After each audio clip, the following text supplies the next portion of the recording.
Horror సినిమాలు చాలానే వచ్చాయి. కానీ ఈ సినిమా మాత్రం ఒక ప్రశ్న అడుగుతుంది. నిజంగా దయ్యాలు లేవా లేక మనమే చూడట్లేదా? ఈ రోజు మనం మాట్లాడుకోబోయేది గోస్ట్ ట్రైన్ గురించి. ఒక పాత రైల్వే స్టేషన్, అక్కడ జరిగిన వింత సంఘటనలు. ఎవరు వెళ్ళినా ఏదో ఒకటి చూసి వస్తారని అందరూ చెబుతుంటారు.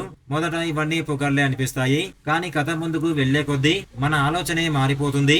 సినిమా మొదలైన కొద్ది నిమిషాల్లోనే ఒక విచిత్రమైన ఫీల్ వస్తుంది. ఏమీ జరగకపోయినా ఏదో జరగబోతుందనే టెన్షన్ మాత్రం ఎప్పుడు ఉంటుంది.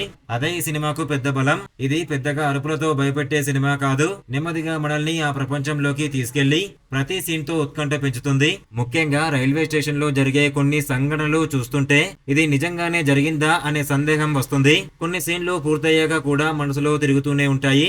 ఈ సినిమా మొత్తం ఒక రహస్యం చుట్టూనే తిరుగుతుంది. ఎవరు నిజం చెబుతున్నారు, ఎవరు అబద్ధం మాట్లాడుతున్నారు, అసలు అక్కడ ఏమైంది అనే ప్రశ్నలు చివరి వరకు ఆసక్తిని తగ్గించవు. అయితే ఇది ఫాస్ట్ గా పరిగెత్తే సినిమా కాదు. కథను అర్థం చేసుకుంటూ చూస్తేనే అసలు కిక్కు తెలుస్తుంది. త్వరగా ముగిసిపోవాలని చూసే వారికి కొన్ని చోట్ల నెమ్మదిగా అనిపించవచ్చు. క్లైమాక్స్ దగ్గరికి వచ్చేసరికి కథ ఒక్కసారిగా మరో కోణంలో కనిపిస్తుంది. అప్పటి వరకు చూసిన కొన్ని సన్నివేశాలు ఎందుకు అలా చూపించారో అర్థమవుతుంది. హారర్ తో పాటు మిస్టరీ కూడా ఇష్టపడే వాళ్లకు ఈ సినిమా మంచి అనుభవం ఇస్తుంది.